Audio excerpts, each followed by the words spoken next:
Abandoned buildings have a way of attracting stories. Some are nothing more than local legends, exaggerated over time until the truth disappears. Others are backed by real footage, real witnesses, and encounters that are much harder to dismiss. The 8 cases you're about to see range from documented confrontations with dangerous intruders to recordings that still leave people arguing years later. Whether you believe every one of them or not, each starts with someone walking into a place they thought was empty and discovering they weren't alone.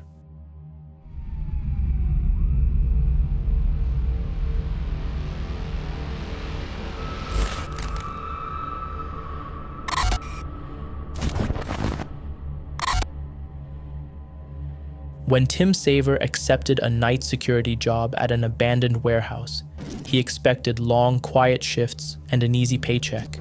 Instead, it became the reason he eventually quit. Tim Saver thought the same thing. He took a position as a night security guard at an abandoned warehouse, the kind of place that still had valuable items stored inside, shelves of forgotten inventory, old equipment, dust covered everything. His job was simple: walk the floors and keep watch, go home in the morning. For the first few days, that's exactly how the job felt. The strange thing started almost immediately after he began. Small at first, the kind of things you brush off as an old building settling. But Tim couldn't shake the feeling that something was wrong. And gradually, that feeling started pointing toward one specific place, the attic. When he finally went up there to check, what he found shook him. Whatever it was enough to change everything that came after. Because from that point on, the warehouse stopped feeling like a job and started feeling like a trap. He was attacked multiple times, always from behind, never saw what hit him. One night, the noises came again. Tim grabbed his phone and started recording. Walking through the darkened warehouse, flashlight cutting through the black, a mannequin suddenly lurched and collapsed to the floor on its own. Before he could process that, a large glass frame came crashing down, shattering across the ground.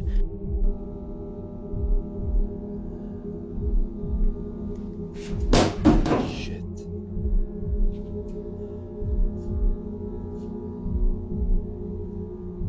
What the fuck? Whoa.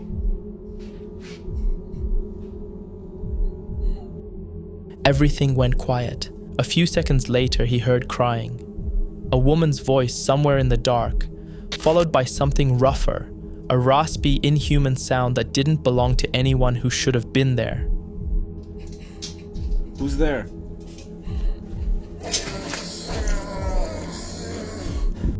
Tim ran. Weeks passed. He went back. Maybe he needed the money. Maybe he told himself he'd imagined it. Either way, the warehouse wasn't done with him. That second night, something was sitting on a metal cart in the darkness, a shadowy figure, slowly pulling its arms back like it was preparing for something.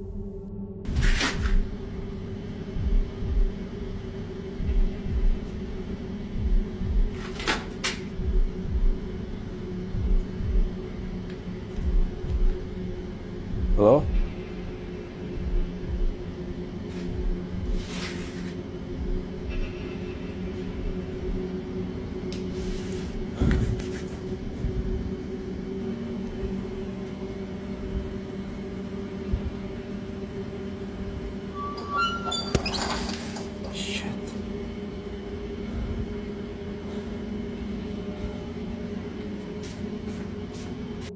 The next morning, he handed in his resignation. Now, was any of this real? Tim posted everything to TikTok, and the footage exists for anyone to watch. Some people see clear signs of staging. Others aren't so sure. Today, the warehouse still stands abandoned, and the footage continues dividing viewers between those who believe Tim experienced something real and those convinced it was staged. One abandoned warehouse is unsettling enough. But our next story takes us somewhere far larger, a place where getting lost can be far more dangerous than whatever might be waiting in the dark. In April of 2021, a video was uploaded to the YouTube channel Graham Furlong that started out looking like any other urban exploration footage. A group of teenagers making their way through an abandoned school somewhere in England, cameras rolling, taking in the decay of a building that had clearly been empty for years. For the first part of the video, nothing seemed particularly out of the ordinary, just a group of friends poking around an old building the way urban explorers do. That changed when they reached the top floor. Graham felt something hit the top of his head, and his first instinct was to look at his friends, assuming one of them had thrown something as a joke. They denied it immediately. I'm just going my own way for an explore.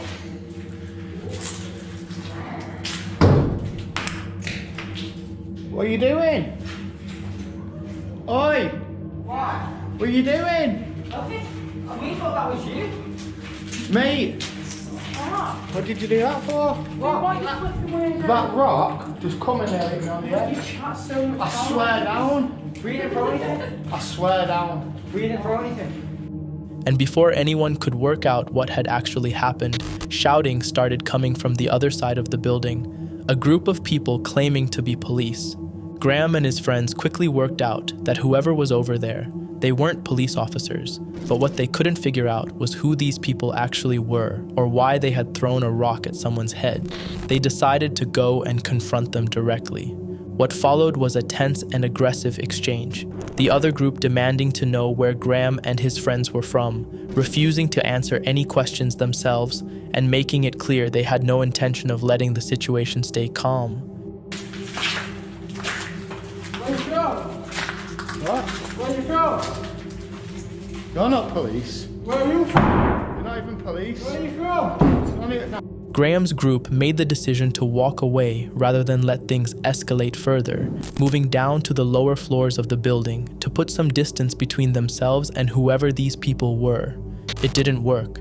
The group followed them, actively searching through the building floor by floor, and the explorers found themselves hiding in a room in the dark, lights off, listening to the sounds of people hunting for them on the other side of the walls. At one point, a rock came straight through the glass, positioned directly above where they were crouching, which was the moment Graham picked up his phone and called the police.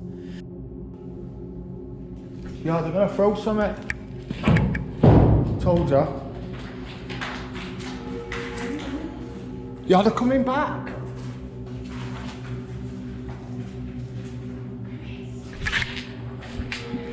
Get down, because they're gonna throw something at the window.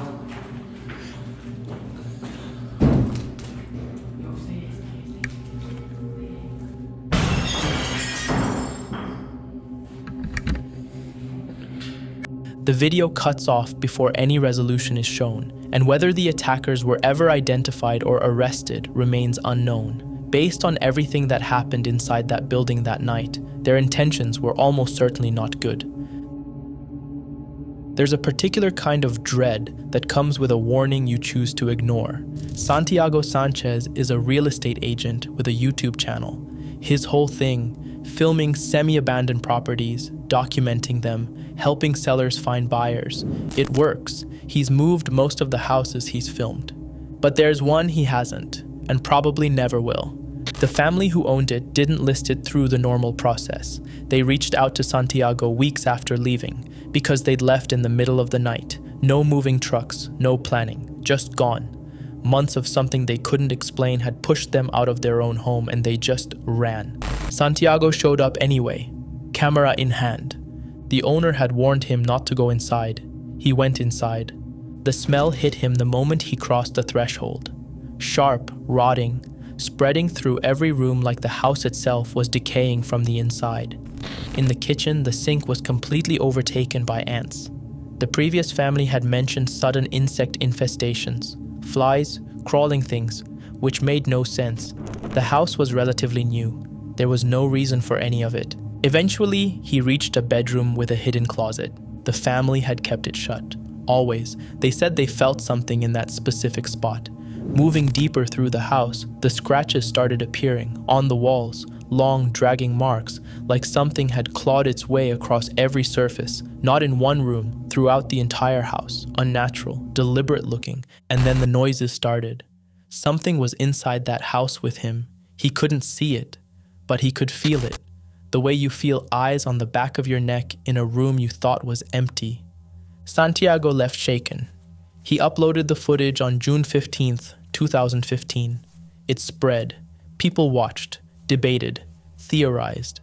The house is still sitting empty. No buyer has come forward. No one has moved in. Some properties carry history you can't paint over or price out. This one keeps proving that. Some abandoned homes carry stories that drive families away. Others are so massive they've become playgrounds for people far more dangerous than ghosts. Most people drive past it without a second thought. A 17-story building in the heart of downtown Cleveland. Historic, imposing, and completely empty. The Rockefeller Building, named after Standard Oil founder John D. Rockefeller, has stood at the corner of West 6th and Superior Avenue since 1905. For over a century, it was home to law firms, businesses, and a thriving piece of Cleveland's identity.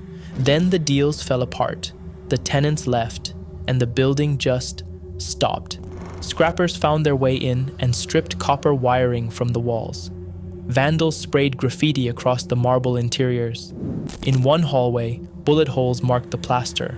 Offices were left exactly as they were, desks still in place, papers still in drawers, like everyone vanished mid-sentence. By 2022, it was officially abandoned. That's when urban explorer Chris, known online as Herbex Hill, walked through the door. In June 2025, he posted the video. And what started as a routine documentation of a forgotten building became something far more dangerous. The first sign was the bullet casings, scattered across the floor, 9mm and fresh enough to matter. After that, he noticed cigarette smoke, used needles, and unmistakable signs that someone had been living inside the building. When Chris heard the voices echoing through the building, he assumed they belonged to fellow explorers and moved toward them, but he was wrong. The building had become a magnet for scrappers and squatters, people who didn't want witnesses and didn't want company. When Chris realized who he was dealing with, the threat came fast and direct: leave or face the consequences. He retreated, descended several floors, and tried to catch his breath. Then he heard footsteps behind him, getting closer. What followed was a desperate race through pitch-black corridors. No clear exit, no backup, no way of knowing how many people were following, or what they were willing to do to protect their operation inside that building. He found a way out, barely. The Rockefeller Building, boarded up but notoriously insecure, has been broken into and vandalized numerous times, damaging its chances for survival. But Chris wasn't thinking about the building's future when he finally hit fresh air. He was just thinking about his own.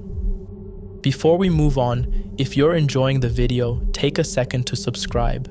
We spend hours researching real footage, separating documented cases from internet myths, and bringing them together in one place. Also, let us know in the comments which encounter has disturbed you the most so far, because somehow, the next 4 only get more unsettling. Chris managed to escape with his life. The next explorer wasn't nearly as lucky when he discovered he wasn't the only person inside an abandoned factory. Jared didn't think anyone else was there. That's the thing about abandoned buildings. They feel empty, they sound empty, and most of the time they genuinely are. Most of the time. Jared Coker runs a small YouTube channel called Herc. Since 2020, he's uploaded over 200 videos, raw, unfiltered footage of forgotten places across America. Factories, warehouses, buildings left behind by time. In March 2022, he walked into an abandoned dog treat manufacturing factory in Wichita, Kansas. The first few floors were quiet, some strange thuds echoing from somewhere deeper in the building. Nothing unusual for a place like this. There was nothing to suggest anyone else was inside. Then he looked out the window. A red car pulling slowly through the front gates, moving deliberately, the way someone moves when they know exactly where they're going. Jared moved fast. He needed to get out before the car parked, before the driver got inside, but the car disappeared around the side of the building. And at that point, the man could be anywhere. Then came the sound, a gunshot, somewhere close. Jared pressed against the wall. He'd caught a glimpse of the man through the window, carrying something in his hands. From that distance, it was impossible to tell what it was. Now he knew. He made his way toward the exit. He was only a few steps from the exit when everything changed. The man stepped out of the shadows right as Jared reached the door, armed with a fully equipped assault rifle, ordering him to sit down, to put on handcuffs, and to get into the red car. Whoa, whoa. Stop right there. Whoa. Who else is with you? Oh, it's just me. You scared me to death. Okay. Get over there now. What? Sit down. Give you handcuffs. Huh? Put them on. Got it? Okay. And Jared, with no other options, complied. The police took an hour and a half to arrive. While everyone was standing outside talking, 2 kids approached the factory the same way Jared had. The man looked the officers dead in the eye and told them exactly what he'd do if those kids went inside. The cops didn't stop it in time. By the time Jared reached the station, a report had already come in. The man, later identified as 62-year-old Ken Thomas, had shot at both children. The weapon was loaded with non-lethal pellets, but both kids were taken to hospital. Ken Thomas received 2 years probation, 2 years for shooting children. Jared never went back to that factory, and honestly, you can't blame him. Not every abandoned building hides armed intruders. Sometimes the footage leaves behind a mystery that no one has ever been able to explain. During what should have been another routine night shift, a Brazilian security guard heard movement inside the deserted mall. Curious, he decided to investigate with his phone recording. Rather than ignore it, he pulled out his phone and started recording, walking toward whatever was making the noise and capturing everything on camera as he went. As he approached the escalators, he spotted something moving in the darkness. A strange figure was making its way up one of the escalators, moving through the darkened mall in a way that didn't sit right with him, something about it feeling immediately and unmistakably wrong. Olha aí, eu não disse, ó, olha ela ali. Já é a segunda vez essa semana, ó. Eu tive que filmar para mostrar, que ninguém acredita em mim. Meu Deus do céu. Instinct took over, and he ran toward it, crossing the building as fast as he could to get a closer look and find out what he was actually dealing with. By the time he got there, whatever it was had completely vanished, leaving no trace and no explanation for where it had gone or how it had disappeared so quickly in an enclosed space with limited exits. The footage spread widely after he shared it, with viewers debating what the figure actually was and whether the video told the whole story. What isn't up for debate is that the guard was shaken badly enough by what he witnessed that returning to that job felt like something he wasn't ready to do. Strange figures aren't the only danger inside forgotten places. Sometimes the people you meet are far more unpredictable. The YouTube channel Decaying Ace is dedicated to urban exploration, diving into the eerie remains of old hospitals, asylums, schools, and entire neighborhoods that time has simply left behind.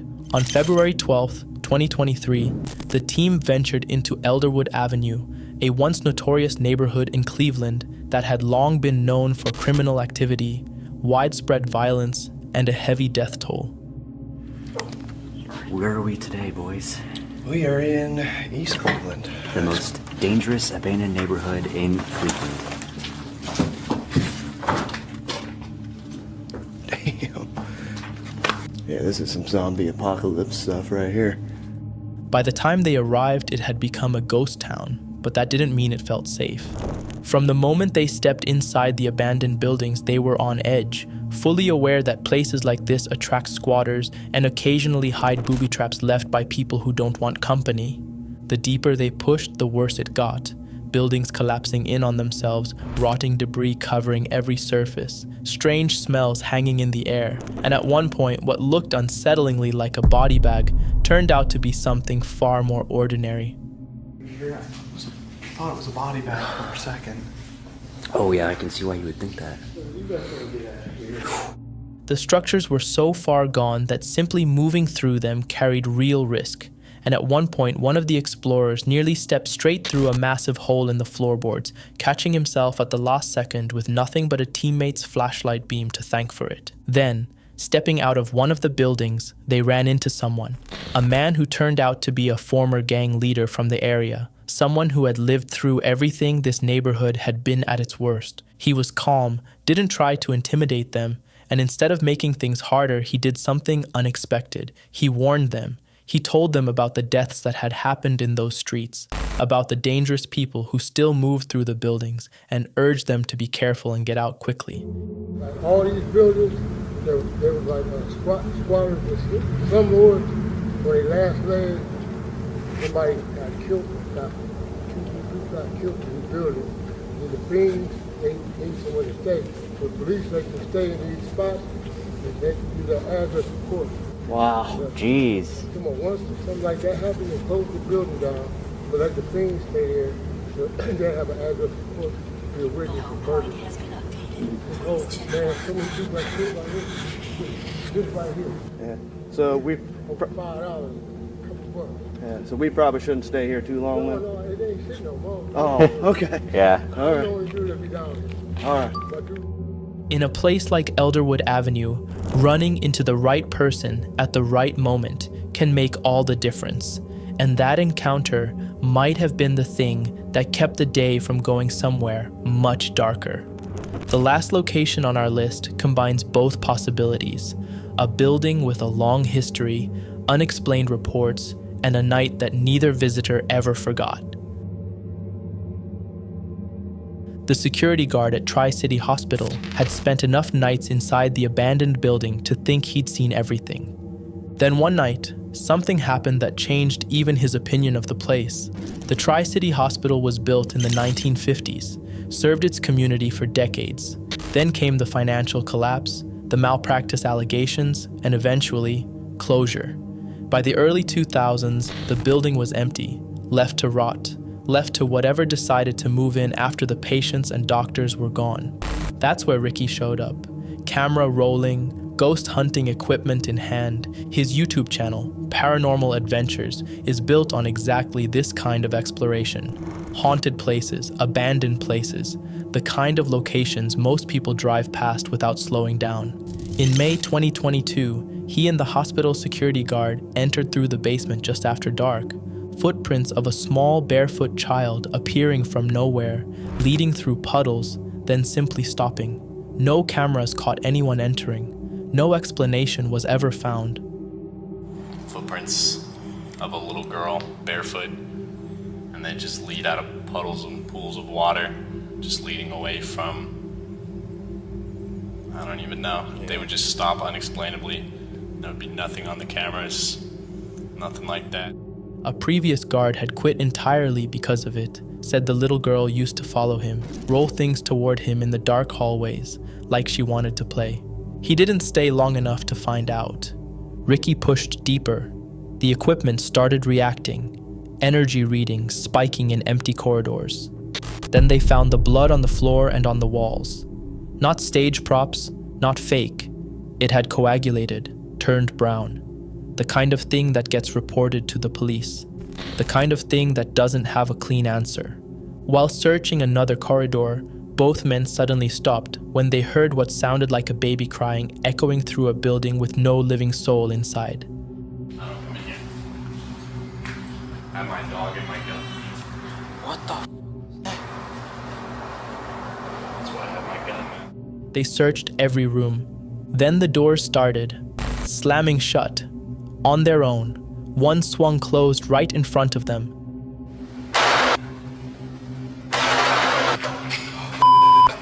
There's no one in there, dude. No way.